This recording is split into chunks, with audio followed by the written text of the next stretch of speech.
Kembali di Editorial Media Indonesia, pemirsa, dan sebelum saya bahas lebih lanjut atau lebih dalam dengan Kang Jajat Sudrajat, saya ingin menyapa pegiat bahasa Indonesia, Pak UU Suhardi. Selamat pagi, Pak UU. Selamat pagi. Ya, Pak UU, kalau Anda melihat dari pantauan Anda, seberapa parah sebenarnya bahasa Indonesia ini mengalami penurunan dalam hal digunakan, terutama oleh generasi muda? Ya, generasi muda sekarang senang mencampur adukan bahasa Indonesia dan bahasa asing, dalam hal ini bahasa Inggris. Jadi kalau mereka lakukan itu di komunitas mereka atau di kalangan mereka, sebenarnya tidak terlalu parah ya, tidak terlalu jadi masalah. Itu menjadi masalah kalau misalnya bahasa mereka yang campur baur Indonesia, Inggris, dan bahasa gaul itu masuk ke bahasa tulis gitu, bahasa yang untuk publik umum. Ya. Baik. Pak UU, kalau Anda melihat bagaimana kemudian dengan argumentasi bahwa ini adalah tuntutan zaman, begitu perkembangan masa kini menuntut masyarakat bisa berbahasa Inggris dengan baik begitu, bahkan ini kadang lebih menjadi prioritas dibandingkan bisa berbahasa Indonesia karena sebagian generasi muda terkadang tidak fasih begitu bahasa Indonesianya.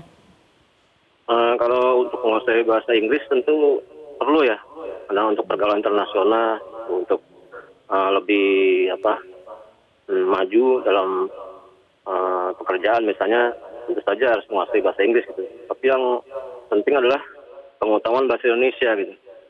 Seperti yang diserukan belakangan ini oleh pemerintah melalui Badan Bahasa, bahwa utamakanlah bahasa Indonesia, kemudian lestarikan bahasa daerah, baru kuasai bahasa Inggris. Padahal bahasa Indonesia itu juga harus dikuasai gitu. Bagaimana menguasai bahasa Indonesia tentu harus mempelajari. Menjadi ada anggapan bahwa bahasa Indonesia bisa dikuasai secara alamiah. Padahal sebenarnya bahasa Indonesia pun harus dipelajari gitu. Nah, kecintaan terhadap bahasa atau kebanggaan terhadap bahasa Indonesia saya rasa saya melihatnya masih kurang ya. Jadi sehingga banyak orang lebih suka berbahasa Inggris. Kalau kita lihat di ruang publik misalnya, itu isinya adalah bahasa Inggris, didominasi oleh bahasa Inggris, misalnya nama-nama hotel, nama pusat belanja gitu.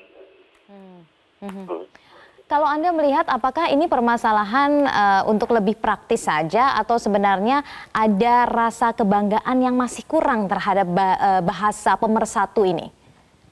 Ya, saya rasa seperti saya katakan tadi masih kurang, kebanggaan terhadap bahasa Indonesia masih kurang. Jadi pada kecintaan dan kebanggaan itu penting untuk lebih menjayakan bahasa Indonesia, seperti yang dijadikan tema Kongres Bahasa yang baru selesai pekan ini itu ya. Ya, Pak UU, mungkin singkat saja terakhir, apakah kemudian Anda melihat dengan kampanye-kampanye seperti ini cukup, ataukah ada aksi lain yang seharusnya lebih tegas dilakukan oleh pemerintah untuk melestarikan kembali bahasa Indonesia? Yang pertama adalah, yang paling penting menurut saya, menanamkan kecintaan atau kebanggaan terhadap bahasa Indonesia. Dan itu harus dilakukan sejak dini. Jadi sejak anak-anak atau siswa belajar di sekolah dasar misalnya, itu harus ditanamkan bahwa selain harus bangga terhadap bangsa dan negara, juga bangga terhadap bahasa Indonesia. Jadi tidak dipelajari sambil lalu bahasa Indonesia seolah bukan hal yang penting, karena semua orang tuh orang Indonesia pasti bisa bahasa Indonesia. Padahal itu harus dipelajari dan ditanamkanlah kecintaan, kebanggaan, kemudian juga akhirnya setiap orang Indonesia akan ikut merawat dan mengembangkan bahasa Indonesia. Kalau dari pemerintah sendiri, seperti tadi sudah disebutkan ya di acara editorial ini, bahwa ada sanksi tapi melalui pemerintah daerah. Ketika misalnya lembaga-lembaga negara menggunakan bahasa Inggris untuk nama-namanya, juga perusahaan-perusahaan swasta menggunakan bahasa Inggris untuk nama-namanya, dan untuk pemberitahuan atau pengumuman menggunakan bahasa, sebaiknya menggunakan bahasa Indonesia. Mungkin cara yang dilakukan Perancis misalnya bisa dilakukan dengan memberikan hukuman kepada media massa, kemudian lembaga-lembaga lain yang lebih dari 10% menggunakan bahasa asing akan dikenai sanksi gitu. Saya tidak tahu apakah di Indonesia itu bisa berlaku, tapi yang penting adalah kecintaan dan kebanggaan terhadap bahasa Indonesia sendiri harus ditanamkan sejak dini. Jadi ketika mereka dewasa, perasaan itu tetap terjaga. Baik, baik. Terima kasih Pak UU Suhardi, pegiat bahasa Indonesia, sudah bergabung bersama kami di Editorial Media Indonesia. Saya ingin lanjut berbincang dengan Kang Jajat. Kang Jajat, tadi sempat disebut oleh Pak UU adalah mengenai kurangnya kebanggaan itu. Kalau Anda melihat mengapa kurang bangga terhadap bahasa Indonesia sebagai bahasa pemersatu begitu? Ya, saya kira saya melihat lebih jauh dari itu. Ada soal mental inferior ya, rendah diri terhadap dominasi bahasa Inggris. Jerman, Prancis, Jepang, Cina, ya, Korea, ya. Itu bisa menanamkan bahwa internasionalisasi, modernitas itu tidak ada kaitannya dengan soal bahasa Inggris. Ya. Tapi kita diterjemahkannya bahwa bahasa Inggris adalah bahasa yang lebih unggul, lebih punya power, kekuatan, dan lebih gengsi, itu yang fakta yang. Nah, itu memang mentalitas seperti itu memang. Kalau ada yang pernah mengatakan itu mentalitas bangsa terjajah.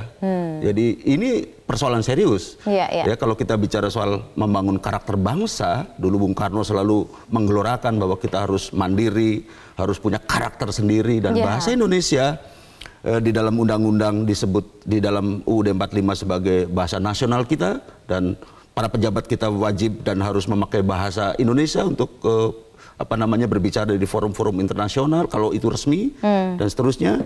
Dan di Undang-Undang Bahasa 2009 ya 2009 itu ditegaskan di situ sebagai bahasa persatuan, jati diri, dan kebanggaan nasional.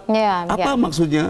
Maksudnya memang sejarah sudah mengatakan, Sumpah Pemuda sudah membuktikan, dan itu persoalan yang menurut saya tidak mudah kok bisa menemukan. Tadi saya sebutkan bahasa Melayu menjadi bahasa persatuan, tetapi dalam perkembangannya kok kita tidak rawat, padahal kita punya milik yang sangat berharga. India ada lebih dari 20 bahasa nasional, Singapura juga punya lebih dari satu, kalau tidak salah 3 bahasa. Ada banyak negara bangsa yang tercerai-berai karena bahasanya beda-beda. Nah, kita sudah punya, tinggal merawat saja. Kita tidak piawai merawat itu. Nah, bagaimana untuk meningkatkan kepiawaian untuk merawat bahasa Indonesia ini, kita akan bahas setelah jeda berikut ini. Pemirsa, tetaplah bersama kami, Editorial Media Indonesia akan segera kembali.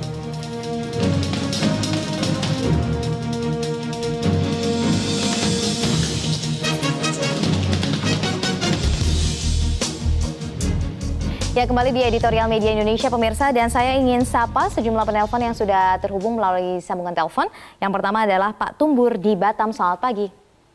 Selamat pagi para pemirsa Vina, dan selamat pagi Bung Jajah. Ya, pagi. Akhir-akhir ini memang apa yang kita lihat dan kita rasakan memang lunturnya tentang bagaimana kita menghargai baik juga yang lain-lain, NKRI lah. Artinya bahasa juga tentang pendidikan ini sebenarnya yang sangat perlu yang diperbaiki. Karena bahasa Indonesia ini adalah bahasa pemersatu kita. Kalau kita tidak ada bahasa Indonesia, ya pasti kalang kabut kita semua. Ada bahasa Polores dan Batak dengan Minang dengan apa, bisa ketemu bagaimana? Bisa untuk berkomunikasi yang baik.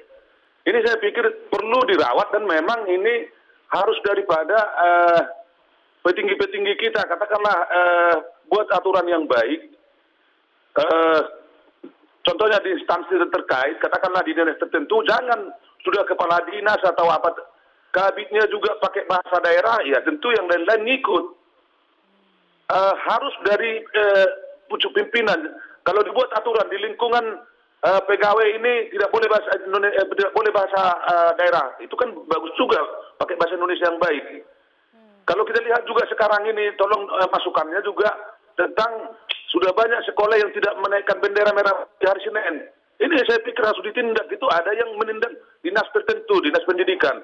Dan ini sangat perlu, bahasa Indonesia ini harus dirawat sampai bersama-sama kita di Republik ini. Makasih, Kompas TV. Terima kasih Pak Tumbur Batam. Terima kasih sudah menghubungi Metro TV. Kemudian yang kedua adalah Pak Gunawan di Lampung. Selamat pagi Pak Gunawan.